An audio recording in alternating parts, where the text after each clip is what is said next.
Saya di sidang sama tokoh desa itu, di antaranya Bapak Mudin. Waktu itu saya diarak lah, saya nyatanya memang diarak, dibawa ke kantor kecamatan. Saya disidang, waktu itu Bapak Camat ya keluar dari desa situ supaya nggak terjadi gejolak gitu. Saya Dwi Prasetyo, saya tinggal di Semarang. Background saya dulu saya Muslim. Setiap pengajiannya habis, tak geser ke itu, ke lagu itu, pujian-pujian itu. Saya nggak tahu, setiap denger lagu pujian itu lemes tubuh saya itu lemes, nggak bisa apa-apa. Ini apa, saya selama ini belum pernah merasakan yang seperti itu. Jadi tubuh ini kayak hilang semua tulangnya gitu setiap dengar itu. Pelan saya penasaran, terus semakin lama saya seneng. Jadi yang channel tadinya ke pengajian itu tak panteng ke yang radio Kristen itu, radio El Sade. Saya beli, Pak, beli Alkitab. Karena saya penasaran, saya beli Alkitab. Saya baca itu, saya seperti membaca cerita biasa, komik-komik biasa gitu. Selama 6 bulan itu saya masih baca, saya merasakan masih biasa gitu. Cuman ada yang berubah pada saya, yaitu terutama temperamen. Karena saya pekerjaannya sopir, di jalan kan biasa keras dan enggak mau kalah gitu. Yang agak berubah itu, baca itu kok saya ada yang berubah pada saya gitu. Terus saya sembunyi-sembunyi baca Alkitab itu. Saya baca sampai kurang lebihnya 5 tahun saya baca itu, dari kitab Kejadian sampai Wahyu saya ulang itu selama 5 tahun itu. Tak ulang-ulang terus sampai 5 kali. Prosesnya saya membaca Alkitab itu, saya nggak tahu ada yang aneh di Alkitab itu. Pertama saya menganggap Alkitab itu seperti barang biasa gitu. Tapi anehnya gini, saya merasakan setelah 1 tahun lebih saya baca itu, Alkitab seperti berbicara pada saya. Jadi apa yang saya alami di kehidupan nyata ini, saya kembalikan ke Alkitab, kok istilahnya ada korelasinya, gathuk gitu, bahasa Jawanya gathuk. Terus ya itu akhirnya saya mau masuk Kristen, Pak. Desember saya masuk Kristen, saya ke gereja. Saya bukan istilahnya itu kan udah masuk gereja berarti otomatis Tuhan bantu saya. Ternyata saya numpang sampai bapak truk sampahnya itu hafal, turun gereja ya gitu. Itu kejadian yang buat saya secara pikiran memang menyedihkan, tapi secara perasaan atau roh saya itu seneng. Bukannya jadi baik, lingkungan semakin bergejolak. Nah itu ini kembali ke rumah di lingkungan itu semakin semakin nggak karuan, semakin tahu, semakin ternyata seperti ini. Bahkan anak istrimu pun sekarang sudah tidak taat 5 waktu. Saya di apa ya, bukan di sidang sama tokoh desa itu, di antaranya Bapak Mudin. Waktu itu saya diarak lah, saya nyatanya memang diarak, dibawa ke kantor kecamatan. Saya disidang, Waktu itu Bapak Camat ya berusaha untuk bijak, mungkin karena saya punya argumen bahwa di negara kita ini kan ada 5 agama. Nah, saya memilih salah satu kan enggak masalah.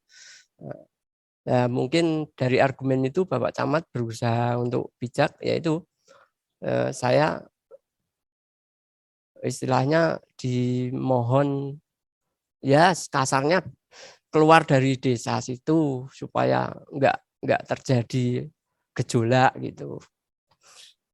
Ya saya akhirnya ya kembali ke yang bisiki saya tadi, karena selama kejadian peristiwa demi peristiwa itu yang menolong saya kamu. Sekarang ini saya seperti ini. Bagaimana?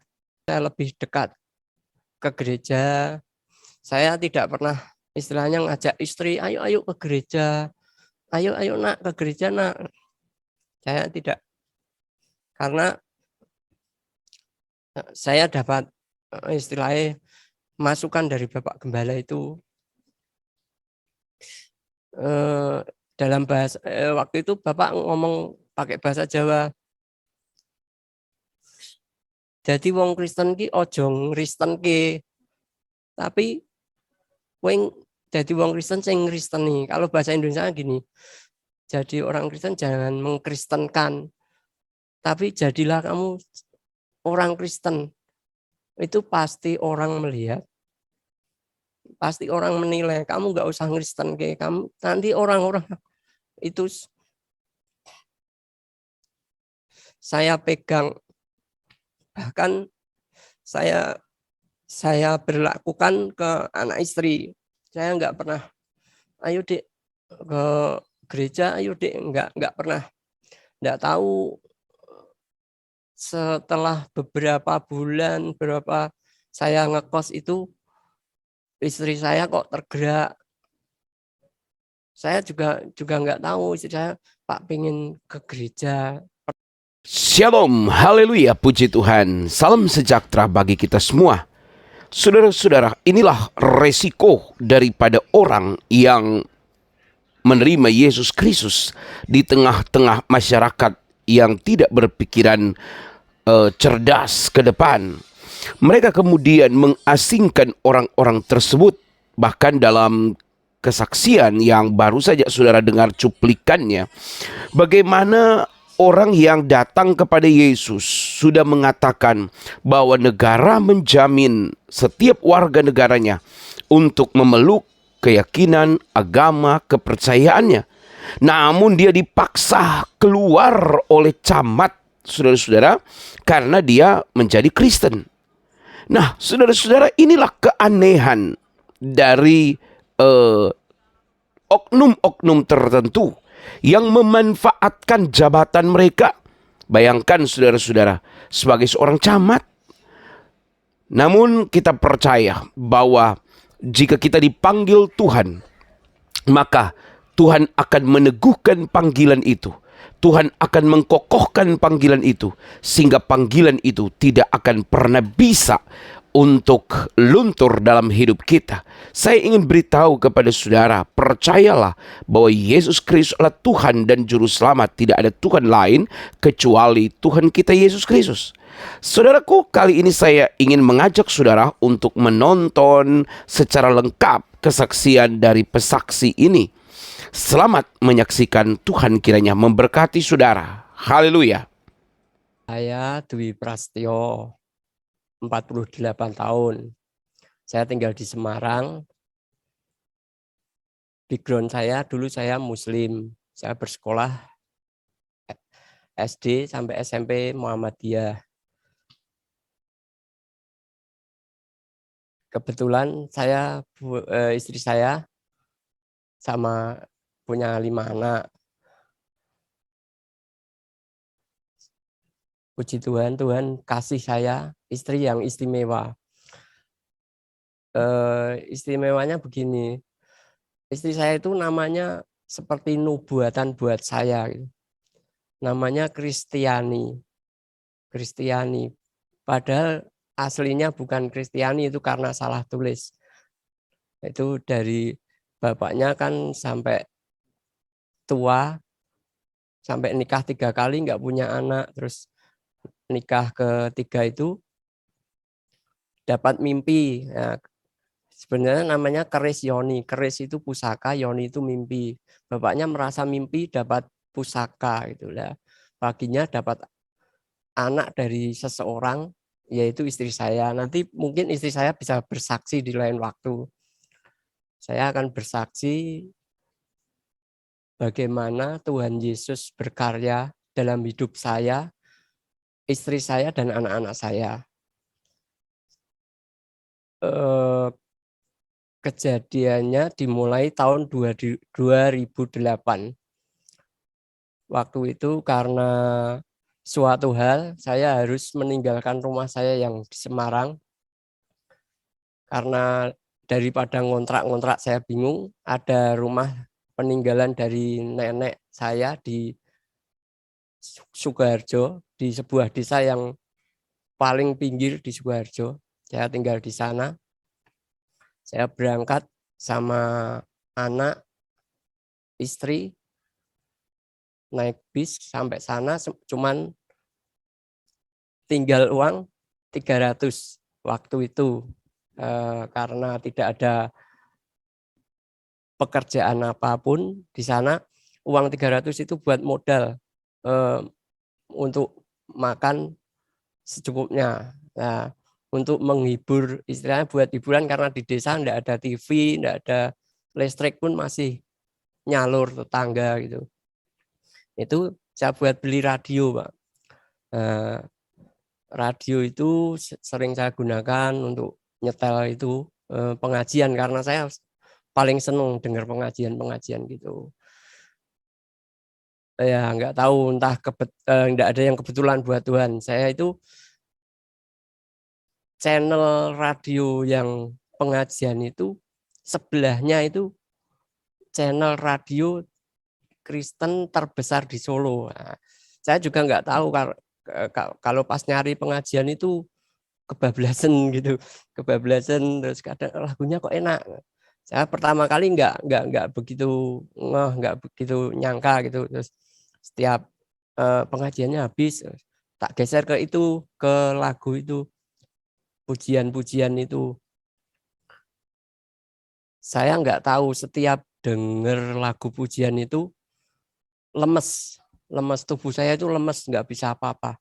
Ini apa, saya selama ini belum pernah merasakan yang seperti itu. Jadi tubuh ini kayak hilang semua tulangnya gitu setiap dengar itu. Pelan saya penasaran, terus semakin lama saya seneng. Jadi yang channel tadinya ke pengajian itu tak panteng ke yang radio Kristen itu, radio El Sade. Itu saya style itu terus tiap hari saya dengarkan. Pulang kerja kok gini, kebetulan puji Tuhan dapat pekerjaan waktu itu. Saya bekerja di Jogja di pengisian ATM. Saya semakin penasaran. Di jalan saya setiap ada toko rohani, toko-toko yang jual pernak-pernik rohani, saya pengen mampir, tapi kok masih takut waktu itu. Saya beli, Pak. Beli Alkitab. Karena saya penasaran, saya beli Alkitab. Saya beli Alkitab, saya baca itu, saya seperti membaca cerita biasa, komik-komik biasa gitu. Selama 6 bulan itu saya masih baca, saya merasakan masih biasa gitu. Cuman ada yang berubah pada saya, yaitu terutama temperamen. Karena saya pekerjaannya sopir, di jalan kan biasa keras dan enggak mau kalah gitu. Yang agak berubah itu, baca itu kok saya ada yang berubah pada saya gitu. Terus saya sembunyi-sembunyi baca Alkitab itu. Saya baca sampai kurang lebihnya 5 tahun saya baca itu, dari kitab Kejadian sampai Wahyu saya ulang itu selama 5 tahun itu. Tak ulang-ulang terus sampai 5 kali. Prosesnya saya membaca Alkitab itu, saya nggak tahu ada yang aneh. Ada yang aneh di Alkitab itu. Pertama saya menganggap Alkitab itu seperti barang biasa gitu. Tapi anehnya gini, saya merasakan setelah 1 tahun lebih saya baca itu, Alkitab seperti berbicara pada saya. Jadi apa yang saya alami di kehidupan nyata ini, saya kembalikan ke Alkitab, kok istilahnya ada korelasinya, gatuk gitu, bahasa Jawanya gatuk. Kok gini ya, kok sepertinya Alkitab itu mendikte saya gitu. Waktu itu saya juga ada perasaan jengkel gitu, mosok Alkitab sempat saya hentikan. Dalam proses 5 tahun itu saya hentikan. Beberapa bulan gitu. Tubuh saya itu aneh lagi. Ada kayak, bukan sakit ya, kayak ada yang menggerak-gerakkan gitu. Nah, menggerak-gerakkan untuk membaca Alkitab itu. Membaca itu saya baca terus. Kembali saya balik ke Alkitab lagi, saya baca. Terus Tuhan seperti menjamah saya. Jadi saya dikasih tahu secara nyata tentang kasih Tuhan, tentang kita harus saling mengasihi gitu. Kebetulan saya itu hidup di lingkungan yang taat gitu. Paman-paman saya, bule saya itu orang taat gitu. Nah, waktu itu kehidupannya seperti enggak, saya jadi berubah. Tadinya saya kan masih sholat, masih melaksanakan ibadah yang biasa saya kerjakan 5 kali sehari itu, saya berubah jadi males-malesan. Cuman maunya baca Alkitab, kerja. Bahkan kerja pun baca Alkitab. Saya bawa di mobil, di manapun saya bawa. Seperti kayak kalau orang Jawa itu bawa keris gitu loh. Kemana-mana itu saya berubah, menganggap Alkitab yang tadinya saya anggap benda biasa itu kayak pusaka gitu. Kayak pusaka buat saya gitu. Selalu mendampingi saya kemanapun. Nah itu perubahan saya ini tadi ternyata dibaca oleh lingkungan. Lingkungan terutama famili saya. Pak Le, Bule, Pak D itu bergejolak. Kenapa sekarang kok enggak taat, enggak patuh? Saya waktu itu ngomong, saya sebenarnya gini, saya saya bukan Muslim. Lu bukan Muslim gimana? Kamu selama ini melaksanakan ibadah 5 kali. Kok sekarang tiba-tiba enggak melaksanakan? Bukan gitu, saya kan ke gereja. Padahal waktu itu saya belum ke gereja sama sekali. Jadi baca Alkitab 5 tahun itu saya masih 3 tahun pertama masih ibadah 5 kali sehari. Tapi masih juga baca Alkitab itu. Saya kadang-kadang juga lucu gitu. Saya ini kok, tapi kok membaca Alkitab gitu. Nah, di tahun keempat saya meyakinkan diri saya sendiri bahwa saya istilahnya harus mengikut ajaran ini.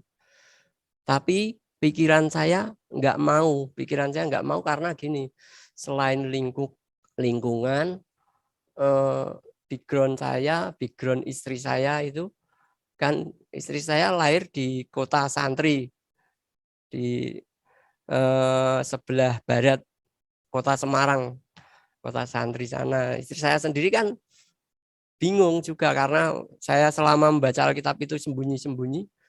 Istri saya enggak tahu, bahkan anak-anak juga enggak tahu. Taunya kan cerita komik gitu kan, saya bungkus Alkitab itu pakai pakai sampul yang nggak kelihatan gitu, sering sendiri-sendiri membaca gitu. Nah, Tuhan menyatakan sebuah mujizatnya ke saya waktu tahun keempat saya baca Alkitab. Waktu itu saya pulang kerja dari Jogja, dari Babarsari, itu lewat Prambanan ke kanan. Yang di situ kan jalannya gelap. Terus waktu itu hujan tapi nggak deres, cuman rintik-rintik gitulah. Pikir saya karena wah nanti daripada basah semua saya berhenti dulu di istirahat di apa istilahnya angkringan itu saya sambil ngobrol sama bakule gitu kan, udah jam 12:30 Mas saya pamit. Nah, saya udah biasa jajan situ kan, saya pamit jam 12:30 saya jalan baru kira-kira sekitar 2-3 kilo. Saya itu kayak tidur gitu, naik motor tapi kayak tidur, jadi kayak tidur. Terus saya digendong sama orang bajunya putih-putih. Nah, saya bingung ada apa ini ya. Ya bingung tuh. Saya digendong ke pinggir gitu. Ke pinggir. Setelah itu saya dibangunkan. Saya bangun tidak ada apa-apa. Tapi kepala saya itu bocor gitu. Keluar darah itu. Ternyata saya kecelakaan ternyata. Yang anehnya kejadian itu kan di tengah jalan. Saya digendong ke pinggir, motor saya masih di tengah jalan waktu itu. Jadi saya dipinggirkan gitu. Itu saya masih belum begitu menyangka kejadian itu apa gitu. Terus tapi di jalan ya itu Tuhan semakin menunjukkan itu. Saya minta tolong orang pada takut semua. Minta tolong orang lagi pada takut semua. Terus ada satu konter yang buka itu, saya minta ditolong. Kok saya ditolong ya? Kok tadi nggak ada yang nolong?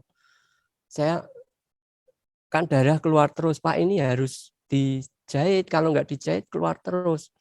Terus dikasih obat apa itu kayak betadin sama apa cairan gitu kan sobek gitu. Terus saya nanya, loh Bapak kok mau nolong saya? Tadi saya minta tolong, udah beberapa orang nggak ada yang nolong. Nggak, kita kan sama-sama hidup Pak, harus saling tolong menolong. Setelah saya lihat-lihat ternyata di konter itu ada salib. Nah, itu saya seperti di kalau bahasa Jawa diwelehke gitu.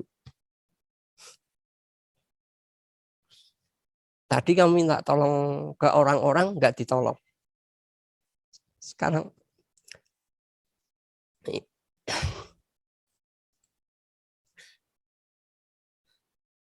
ini ada orang yang baik sama kamu. Orangnya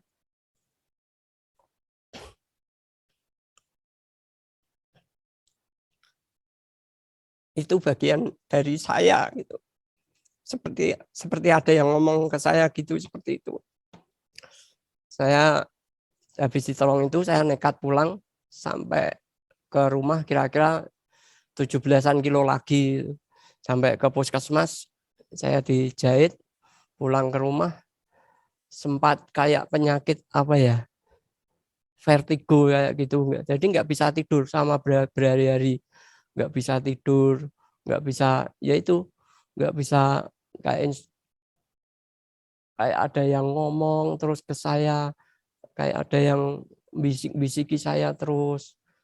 Nah, tiap hari gitu saya seolah-olah kayak mengganggu aktivitas saya bekerja. Terus jadi tiap hari saya ada yang bisiki kerja gitu ya, kamu harus gini, kayak ada yang ngutbahi gitu loh. Nah, saya bingung ini apa gitu. Saya masih nggak percaya, saya masih nekat, saya masih melawan, otak saya masih melawan kata-kata itu. Kejadian kedua, saya sekitar jam 4 pagi berangkat kerja. bawa truk. Itu saya ya karena kerja kami kan kejar target. Istilahnya siapa yang cepat rezekinya banyak gitu lah. Driver kan balapan istilahnya waktu itu kan. Saya berangkat jam 4 pagi untuk berangkat ke Madiun. Di perempatan Colomadu itu setelah perempatan saya gas kecepatan kurang lebih 90. Tahu-tahu depan saya ada orang belok kanan. Saya nggak sempat ngerem, nabrak. Di sini Tuhan menyatakan lagi di sini saya dipaksa secara batin saya gitu. Ini kalau dua orang ini yang saya tabrak, saya tinggal pun nggak ada yang tahu karena jam 4 pagi masih sepi dan tidak ada orang sama sekali. Di armada saya, di truk saya itu enggak ada apa penyok gitu, enggak ada. Cuman ada darah sedikit. Saya cuci bisa. Otak saya ngomong gitu, tinggal aja. Tapi orang yang tadi nolong saya di Bayat waktu saya jatuh tadi, yang sering ngomong ke saya itu ngomong bawa ke rumah sakit. Saya nanti kalau dibawa ke rumah sakit, kamu berurusan dengan polisi. Otak saya ngomong gitu. Tetap bawa ke rumah sakit. Akhirnya saya kalahkan pikiran saya. Saya bawa ke rumah sakit. Di Kartosuro sana, di rumah sakit. Dokternya juga nggak mau menerima pertama. Lu kok bawa korban kecelakaan, enggak ada polisi, enggak bisa. Nanti harus ada polisi, harus ada pernyataan dari polisi bahwa ini korban kecelakaan. Waktu itu ternyata karena saya manut sama yang bisiki saya tadi, saya ditolong. Ternyata orangnya langsung diproses, polisi datang dengan baik-baik. Saya dibawa ke kantor polisi, tapi saya tidak dimasukkan ke dalam sel. Harusnya dimasukkan ke dalam sel, tapi saya tidak dimasukkan ke dalam sel. Saya suruh standby, istilahnya standby di situ. Lah saya bingung sama polisi, berapa lama Pak? Ya sampai korbannya sadar, korbannya bisa beri kesaksian. Waduh, saya punya anak istri, saya ngomong sama Pak polisi. Ternyata ada kebijakan dari Kanit Lakanya. Saya masih ingat Bapak itu baik banget. Saya bisa boleh pulang lah. Boleh pulang di perjalanan itu. Saya lagi-lagi itu seperti dikhotbahi. Bagaimana? Masih kurang. Wah, saya secara otak memang berat dalam arti yaitu karena saya gimana kalau orang Jawa ngomong masih doyan nasi itu. Masih doyan nasi kan waktu itu hidup di jalan lah seperti itu. Saya harus cari nafkah di jalan. Sampai urusan di rumah sakit saya harusnya saya itu membayar waktu itu 98 juta. Lu dari mana? Birokrasi perusahaan itu aneh-aneh. Yang pengurus A minta uang 5 juta, yang pengurus B minta uang 25 juta. Ini saya ngetes sama tadi yang sering bisiki saya. Udah gini aja. Kalau memang benar-benar sampean itu mau menolong saya dunia sampai akhirat, kalau bahasa saya dulu, itu tolong saya ini. Saya harus mengeluarkan uang 98 juta. Saya diem, saya suruh ngadep sama koordinatornya di perusahaan, tetap harus keluar uang. Nah, nggak tahu saya ada yang bisiki tadi ngomong, kamu harus ketemu brand manager, jangan manager, brand manager. Loh, nggak berani Pak, itu di atasnya manager. Saya ngomong sama itu nggak berani. Kamu harus berani. Saya ketemu brand manager langsung diizinkan, nggak tahu itu kuasa apa. Saya sampai aneh, diizinkan. Di sana saya ngobrol, ngomong apa adanya, Pak, saya itu kerja di sini ibarat kata 24 jam tidak ada istirahat. Kejadiannya seperti ini karena saya lelah, mungkin jam 3 pagi dan bapaknya itu nggak kasih sen, langsung ada kejadian seperti ini. Puji Tuhan, ditolong. Ditolong, saya waktu itu hanya suruh mengeluarkan uang 350.000 dari 98 juta. Saya harus mengeluarkan uang 350.000 atau 250.000 waktu itu buat apa istilahnya administrasi. Nah, itu saya langsung saya jatuhkan pikiran saya. 2015 akhir Desember saya beranikan pergi ke gereja. Pertama kali saya ke gereja di tempatnya GKMI, gereja GKMI waktu itu di Teluan Sukoharjo sana di kota. Saya jatuhkan pikiran saya harus ke gereja. Sampai gereja bingung saya juga. Karena waktu itu kan dari rumah ke gereja itu ibarat perjalanan sekitar kurang lebih 40 sampai 45 kilo. Kalau saya berangkat pagi, hari Minggu kan tidak ada angkutan kota itu. Angkota itu tidak ada. Nah, saya berangkat Sabtu sore. Saya nginep di pom bensin. Karena saya nginep, saya kan bawa tas ransel, bawa itu. Ya, paginya saya sampai gereja, saya ketemu itu security. Pak, saya mau ketemu Pak Gembala. Dari mana? Karena saya waktu itu penampilan masih ini panjang, masih seperti itu. Saya minder juga saya. Waktu itu jadi enggak itu. Saya beranikan karena pikiran saya sudah dikalahkan. Pikiran saya sudah dikalahkan dengan adanya kejadian-kejadian itu. Saya ke gereja, saya ketemu Pak Gembala. Tapi waktu itu jarak jauh karena Bapak Gembala masih takut istilahnya asing gitu, masih asing. Saya diminta KTP, saya kasih KTP, malah dikira KTP palsu. Ini kok KTP kok seumur hidup. KTP kok seumur hidup ya. Waktu itu kan saya karena berusaha tertib administrasi. Jadi waktu perubahan itu saya duluan ngurus dulu gitu. Supaya enggak ada apa-apa, karena pengalaman yang di desa itu kalau administrasinya enggak jelas, ya itu seperti ngeri itu. Nah, saya beranikan, saya ngomong Pak Gembala ngomong gitu, seolah-olah nggak percaya. Itu sistem baru Pak, sekarang kan KTP itu seumur hidup gitu. Terus nggak tahu tanya siapa Pak Gembala, percaya saya diperbolehkan masuk. Itu pun saya didampingi seseorang yang tubuhnya gede. Jadi saya ya agak gimana gitu.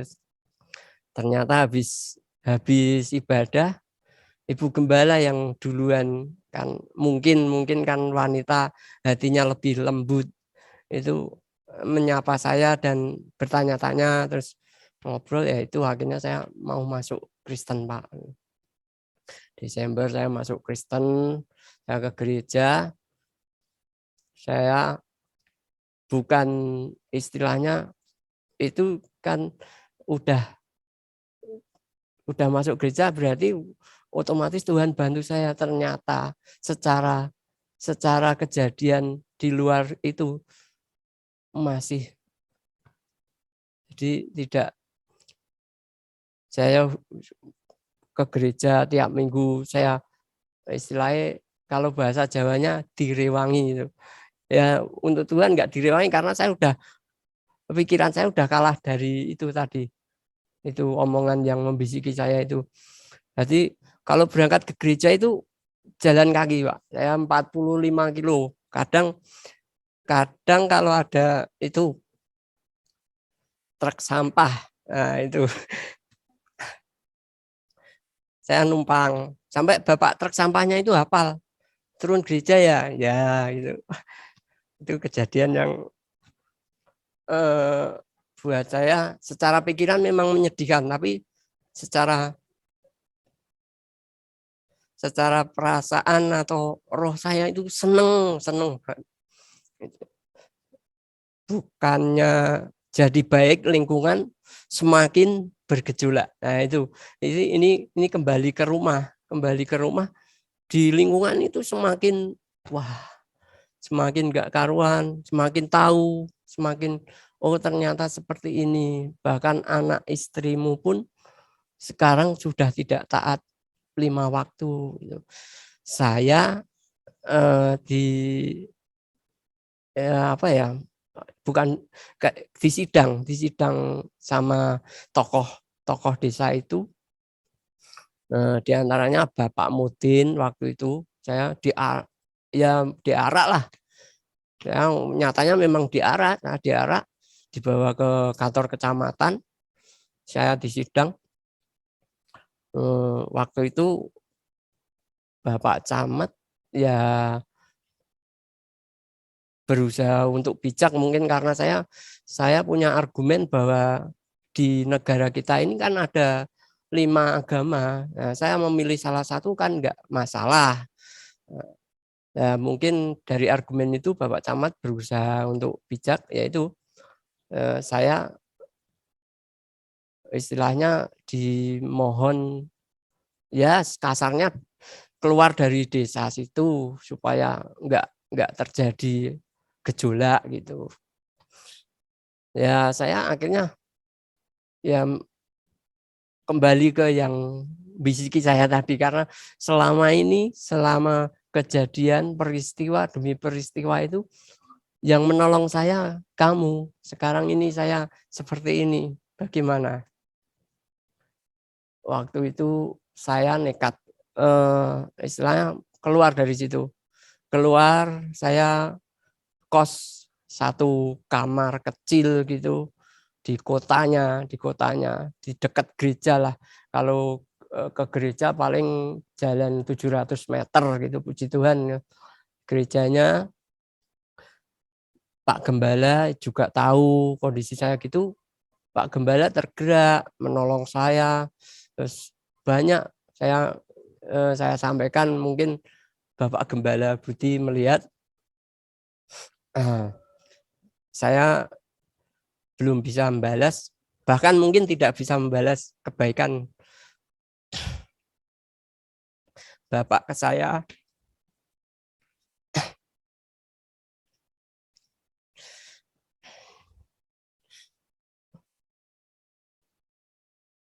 Kesabaran Bapak mendidik saya.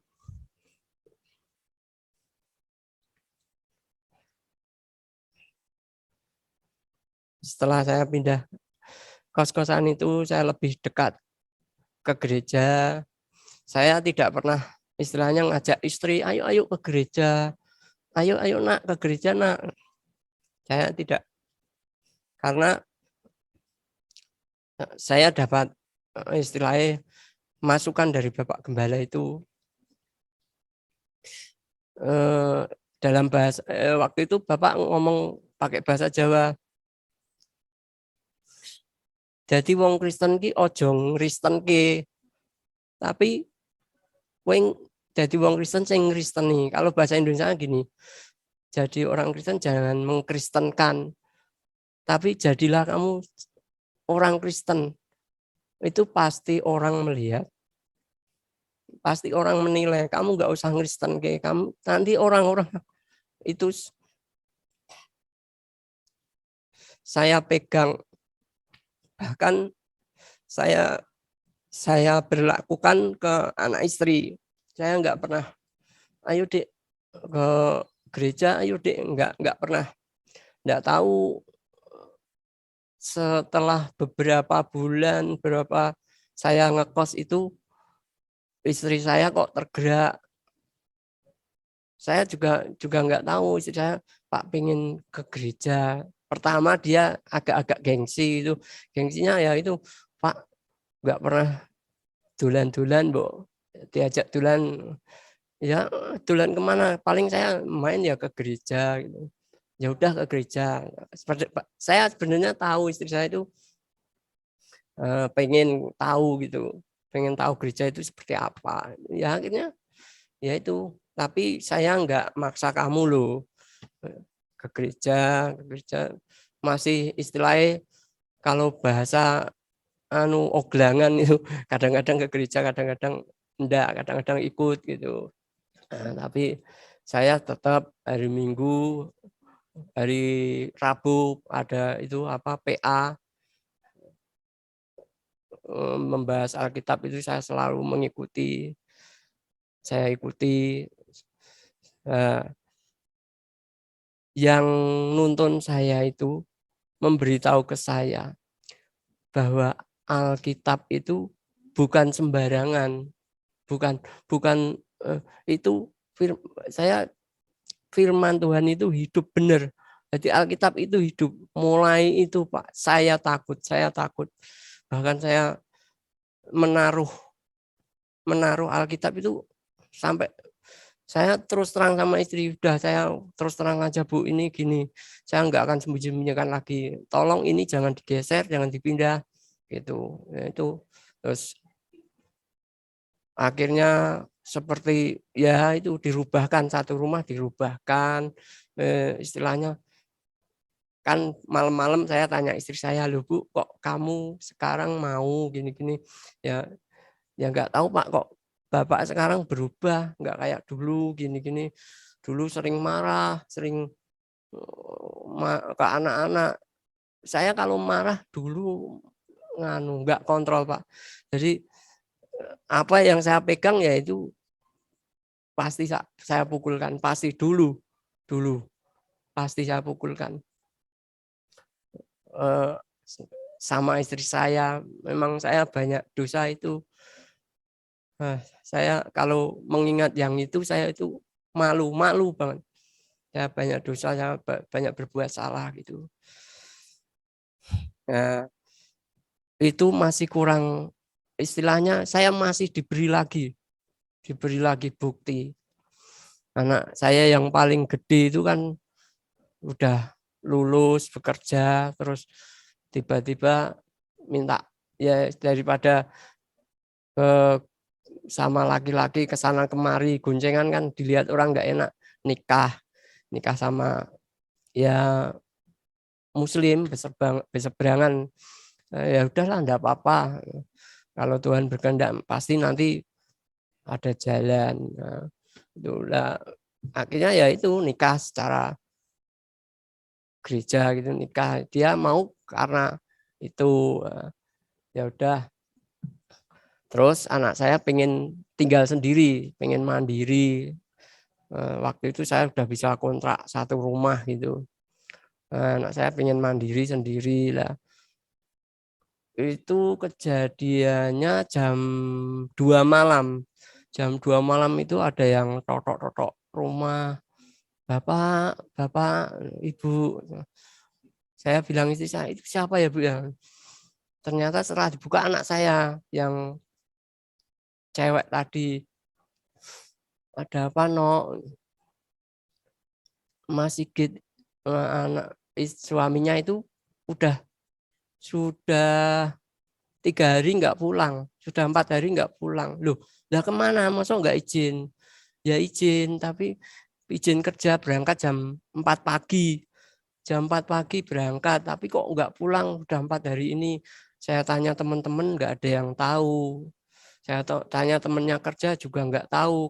Katanya pas hari berangkat itu nggak sampai ke kerjaan.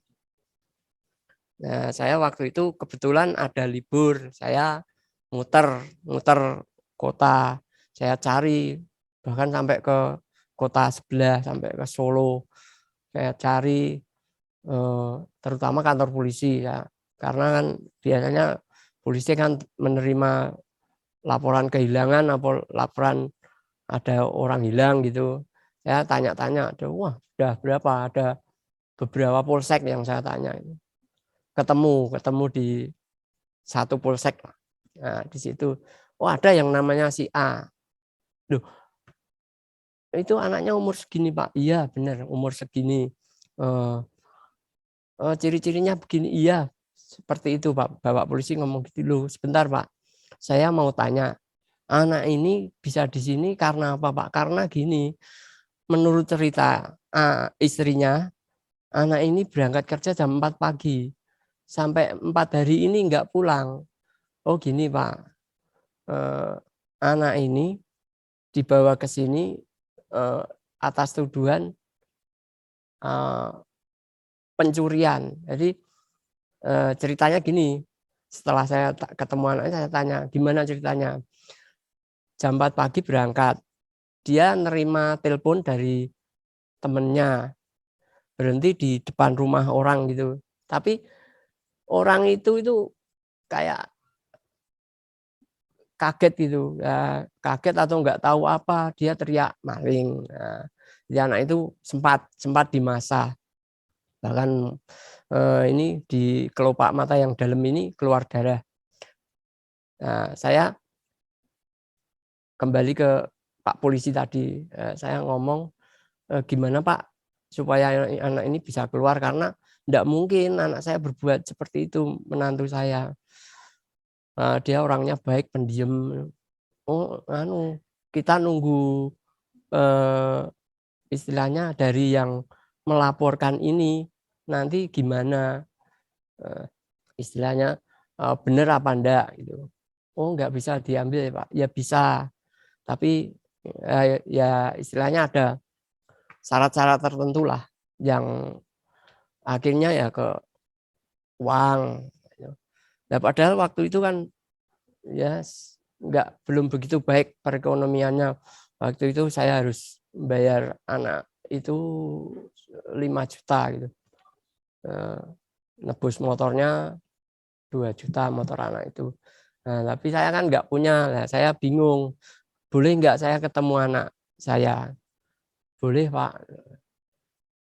Tapi nanti Pak saya tak pulang dulu.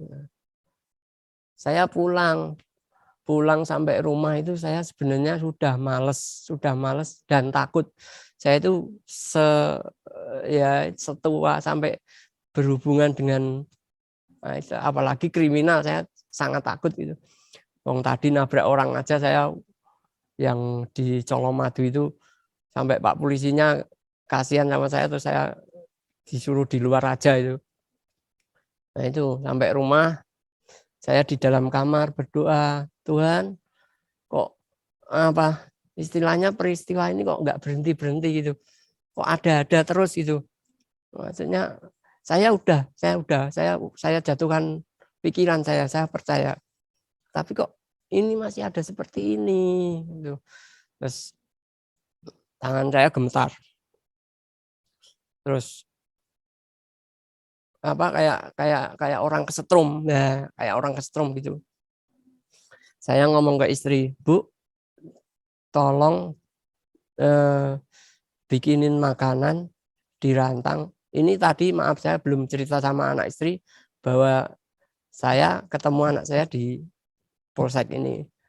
Jadi nggak tahu, anak istri saya belum tahu kalau si Tole ini di polsek. Loh, makanan dirantang buat apa Pak? Ya udah pokoknya kamu makanan dirantang taruh di tas dan tolong di itu Alkitab Bu. Alkitab saya tolong ditaruh di dalam situ. Oh ya, saya jam 11:30 berangkat ke tempat itu, ke polsek itu. Temu Pak polisi, Pak saya mau ketemu anak saya mau ngomong, saya mau tahu kejadiannya seperti apa. Oh iya boleh, saya ditemukan tapi tidak bisa di luar seperti orang berkunjung biasa, nggak bisa. Jadi cuman Ya ini seumur hidup saya tahu penjara ya ini ketika mantu saya ini. Nah, dia ngobrol di apa teralis itu, di balik teralis besi itu. Dia ngobrol, dia ngomong begitu ketemu saya dia langsung nyium kaki saya dari dalam. eh, Pak, saya minta maaf, Pak, saya nggak berbuat gini, Pak. Saya nggak tahu kamu berbuat enggak, tapi kamu di dalam sini. Terus dia ceritanya gini, Pak. Gini-gini yang seperti tadi dia berhenti di depan pintu orang, nerima telepon. Ternyata kan kemungkinan itu sebelum dia ada yang ke situ dulu ngambil burung. Yang hilang itu burung kenari atau apa yang hilang itu. Nah, mungkin habis orang yang ngambil itu, anak saya ini pas berhenti di situ, jadi ya akhirnya tertuduh, tersangka itu. Nah, saya nggak bisa ngomong apa-apa. Saya sama anak saya cuma ngomong, Le, saya sudah tahu semua. Saya sudah ngomong sama Bapak polisi bahwa kamu belum bisa keluar. Belum bisa keluar kecuali satu ada itu, kedua dari pihak yang melaporkan itu berdamai. Nah, akhirnya saya, ya gimana Pak, pokoknya saya supaya keluar dari sini gimana? Saya udah kangen anak sama istri, 4 hari nggak ketemu, 5 hari berarti kalau dari kejadian itu 5 hari. Ya udah gini, kamu makan dulu, ini rantang dari ibu dimakan. Sama saya punya satu ini, meskipun kamu bukan Kristen, meskipun kamu tidak ikut Bapak, tolong baca satu ayat saja. Tiap kamu mau tidur dibaca satu ayat saja. Yang bagian mana? Oh, terserah kamu. Kamu buka yang mana itu yang dibaca. Saya tidak bisa nebus kamu, tapi mungkin saya waktu itu masih nggak percaya karena otak saya masih jalan. Mungkin Tuhan saya menolong kamu, Le. Saya pulang sampai rumah. Saya baru cerita sama anak istri. Kalau kamu pengen tahu posisi suamimu sekarang di polsek, terus gini-gini cerita, saya ceritakan semua. Saya nggak bisa ngomong apa-apa, Bu, sama istri saya ngomong gitu. Tiba-tiba mulut saya ini bicara, Pak, nggak tahu refleks atau apa. Kalau memang Tuhanku itu yang sering nolong aku itu hebat.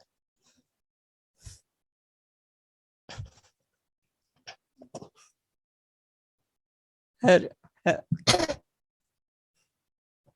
hari ini juga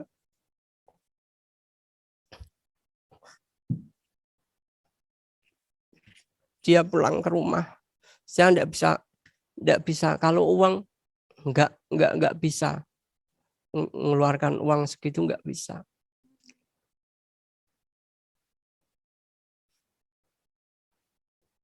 Jam 2:30 saya mandi.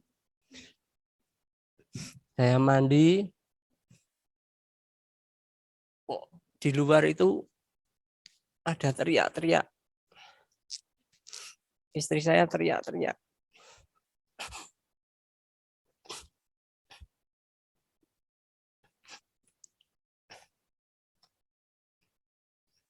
Pak, Role pulang.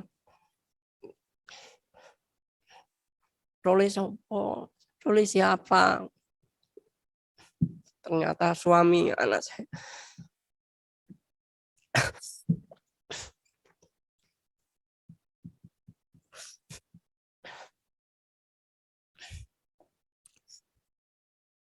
Diantarkan beberapa Pak polisi ke rumah.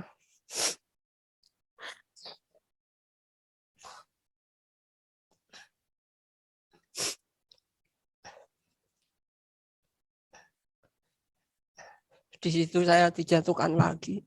Saya dijatuhkan lagi pikiran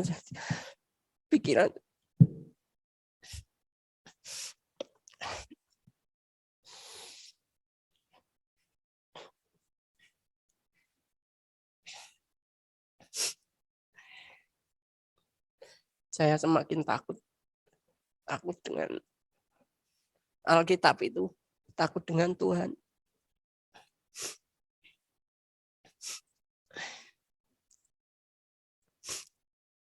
Saya ngomong anak saya, yang keluarga kamu bukan Bapak. Kamu jangan berterima kasih sama saya. Kamu berterima kasih sama Tuhan, Tuhan saya, Tuhan Yesus. Bahkan kamu belum sempat baca Alkitab. Saya ngomongnya nanti malam kamu baca, sebelum tidur baca. Kamu belum sempat baca, kamu sudah ditolong. Terus kamu gimana? Aku nggak akan mengajak kamu ayo ke gereja. Enggak. Kamu gimana? Hari Minggu berikutnya ternyata anak itu mau ke gereja, puji Tuhan. Saya sekeluarga senang bisa berangkat ke gereja bersama-sama.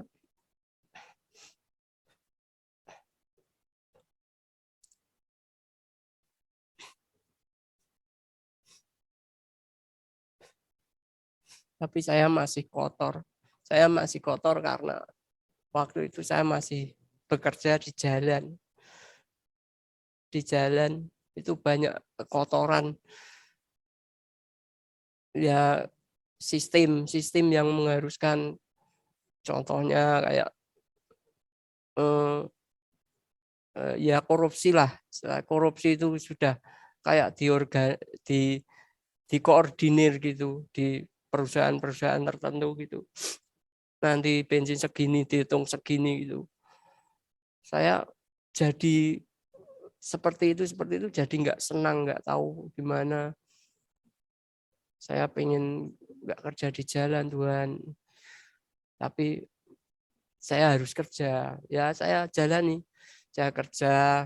Puji Tuhan anak-anak saya udah ke gereja semua, dan puji Tuhan semua anak saya ini diberkati Tuhan dengan kemampuan berpikir atau cerdas. Anaknya cerdas semua. Sekolah ranking terus, dapat beasiswa terus, mengurangi beban hidup. SPP ada yang istilahnya ada beasiswa itu. Saya benar-benar diberkati Tuhan, benar-benar ditolong Tuhan.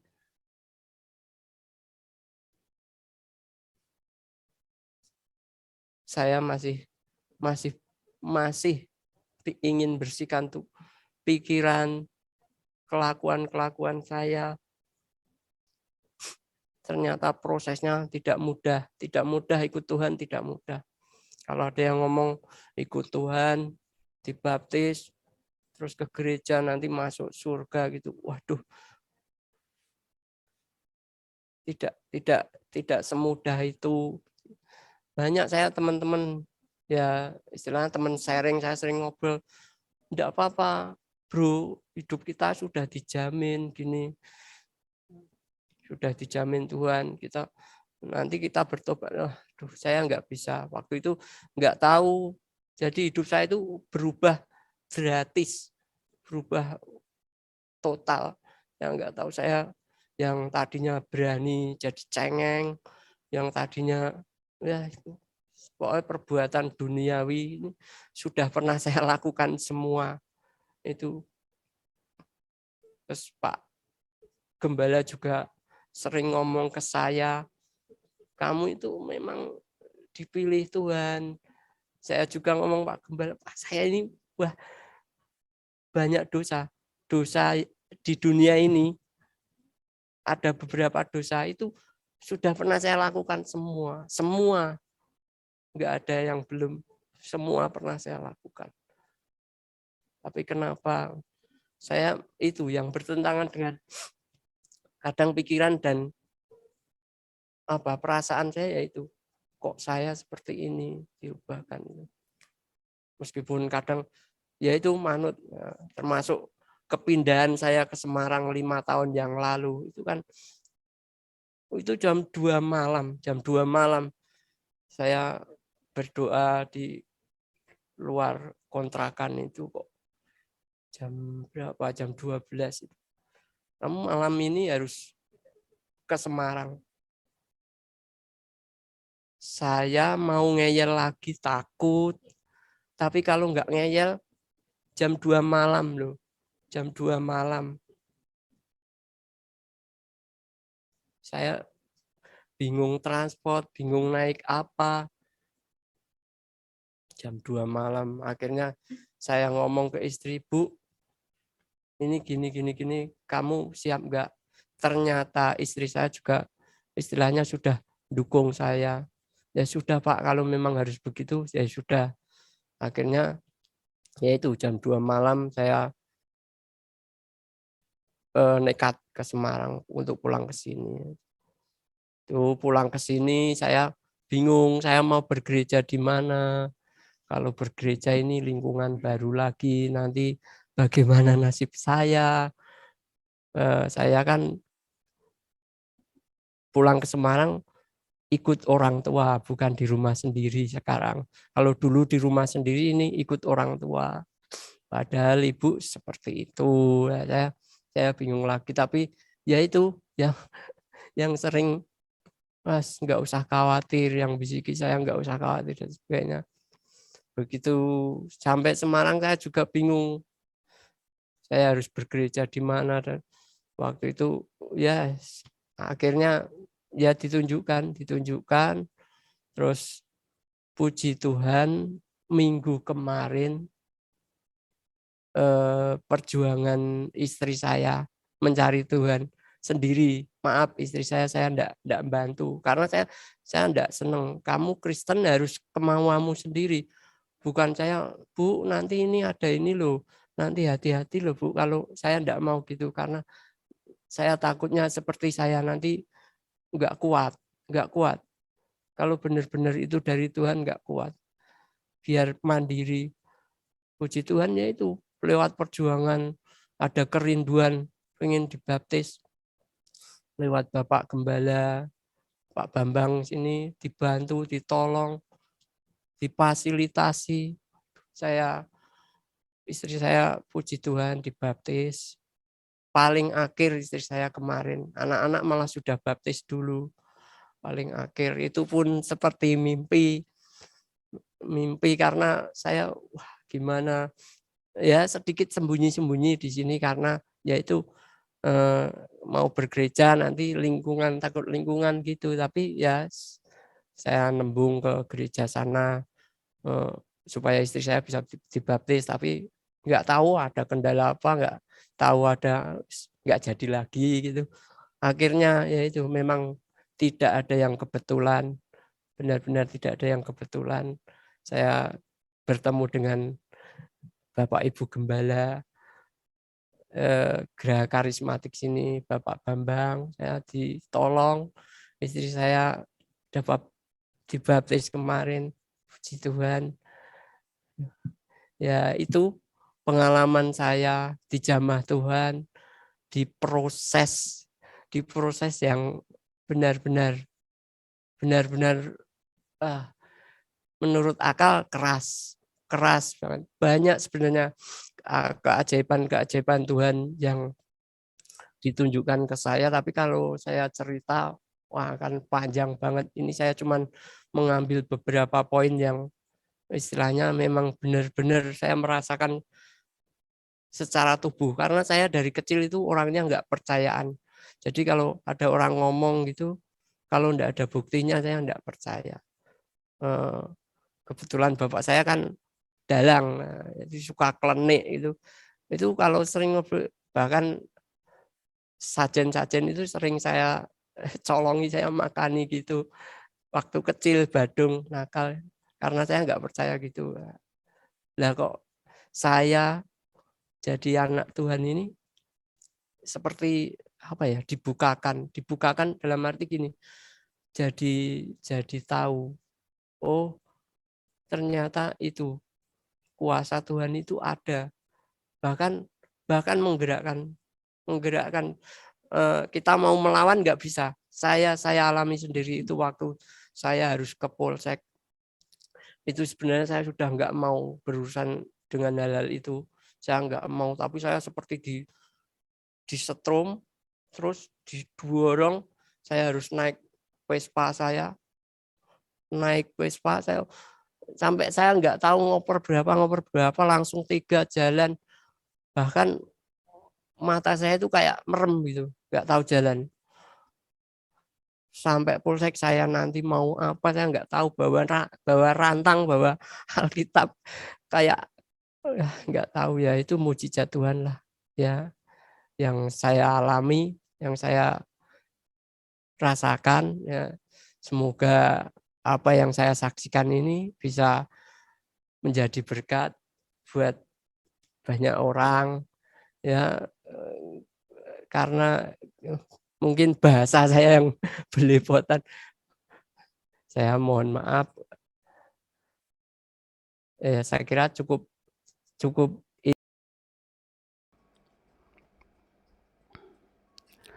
Puji Tuhan, amin, haleluya. Jangan lupa teruslah bagikan tayang-tayang kami kepada sekalian banyak orang, supaya mereka juga diberkati oleh Tuhan. Sampai berjumpa lagi dalam program acara kami selanjutnya. Tuhan Yesus kiranya memberkati dan akan selalu menyertai kita selalu. Haleluya, shalom, haleluya, puji Tuhan.